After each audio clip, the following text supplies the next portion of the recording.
Hello, and welcome to a presentation regarding an instructional design project of a scaled, open online course. I will be using the acronym SOOC for the remainder of this presentation. You will have the opportunity to access a QR code pictured on one of my slides to navigate to a voci that I'm considering for student feedback. If you do not already have a QR reader installed on your mobile device, the applications are free on iTunes and Google Play. I will reveal the design of an advanced programming course in MIT App Inventor delivered in a SOOC platform using Google Classroom. 5 central topic areas of this presentation align with our instructional design project report: contextual analysis, objectives, instructional strategies, implementation and evaluation plans, and finally, a reflection on the instructional design process. I currently teach a traditional classroom-based MIT App Inventor course at a Hispanic-serving institution in the Northeast United States. The present classroom-based course enrolls students in 5th through 12th grades from neighboring school districts, and the SOOC will serve the same demographic. I identified improvements to the present course that are in strong contention for an intervention to my problem of practice, which is the underrepresentation of females in science, technology, engineering, and math courses, majors, and careers. The most recent enrollments of students are in male to female ratios of 9:3, 10:4, 12:1, and 11:4. These ratios are in keeping with the core of my problem of practice. I am often asked if I plan to limit the course enrollment to female students. The SOOC will enroll both male and female students. This online course offering specifically addresses a factor that emerged from my original needs assessment conducted during Research Methods 1. The factor is an unmet need for the advanced programming course offerings. The SOOC will address 3 specific areas to improve the delivery of instruction in the present course configuration and ameliorate the low enrollment of female students who could develop an intent to enroll in future advanced programming course offerings. The targeted improvements to the present classroom-based course are a need to differentiate instruction of a range of student skill levels, narrow time constraints of the present course delivered during 4 consecutive Saturday mornings, and an improvement to the learning environment that is not conducive to the delivery of programming instruction. The current classroom environment has a reduced line of sight for students who observe details of instruction projected from my laptop to 2 large television screens with learners seated around a large conference table. The context and implications for instruction through a SOOC could provide students with multiple entry points according to learning characteristics. Students view videos and repeat as necessary to achieve mastery of skills. Improvements to time constraints and line of sight to classroom equipment give students an opportunity to pace their instruction and view videos on their personal devices. The overall instructional goal of the SOOC is to provide students with the opportunity to practice constituent skills that make up a complex whole task of programming mobile Android applications through the MIT App Inventor integrated development environment. I frame the learning objectives of the SOOC using Bloom's affective, cognitive, and psychomotor domains of learning. Affective entry behaviors are the emotional characteristics of students' learning and their desire to learn, their interest in content, and confidence in their ability to master the task at hand. And the affective domain is pictured in the flowchart on this slide. The 5 learning objectives within the cognitive domain use the concepts of remember, understand, apply, analyze, and create to scaffold learning so that the students will be supported in their discovery of MIT App Inventor skills in increasing levels of complexity. Psychomotor skills refer to a student's ability to manipulate objects in the physical environment, such as tools. Android applications design involves the use of both virtual and physical devices to test programs.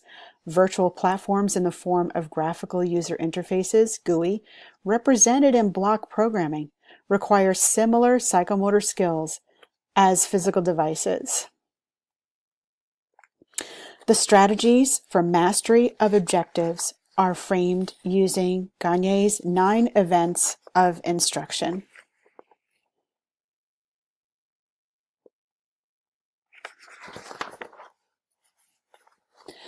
The third central topic area of this presentation is instructional strategies. These strategies are presented in flowchart format beginning with the effective domain instructional sequence in steps 1 through 6.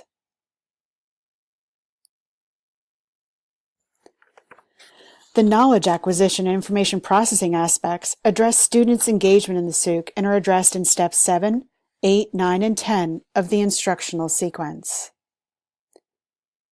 As you can observe, the sequence includes assessment loops. Psychomotor skills refer to a student's ability to manipulate objects in the physical environment, such as tools.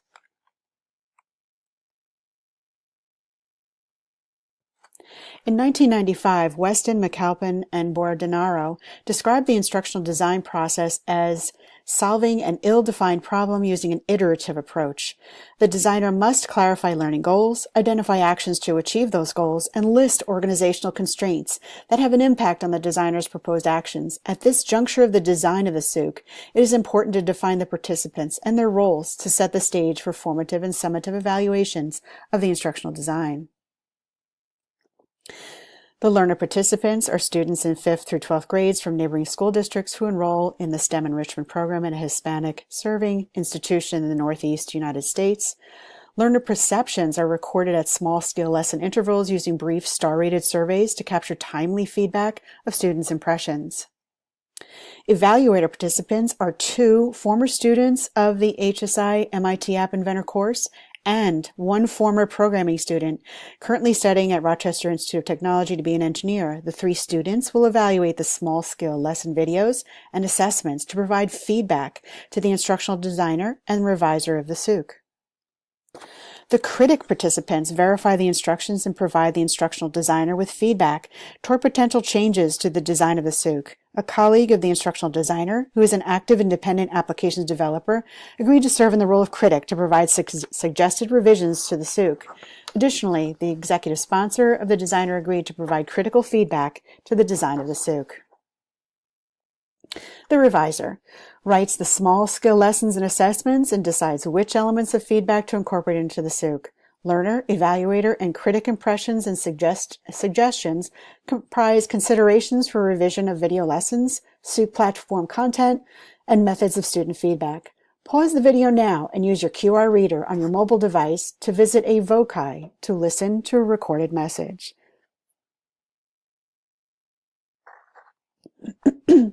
Gagne's 9th event of instruction is to enhance retention and transfer. The flow of instruction in a 2-person group manifested in the interactions between the learner enrolled in the SOOC and the instructor could afford the dyad with flexibility and precision because the instructor can introduce feedback to invoke retrieval for that individual learner to enhance retention and transfer. Instruction organized in small groups of SOOC learners could gather students in heterogeneous skill level, co-ed collaborations. Varied examples selected by the instructor in small group online collaborations could enhance retention and transfer through learners observing group members' solutions to problems. Future research will center on the heterogeneous aspects of learner environments where the instructor can organize beginner, intermediate, and advanced learners into co-ed collaborative groups to enhance retention and transfer through the social aspects of learning. Thank you for viewing my instructional design project presentation. I'm just going to page now through my references.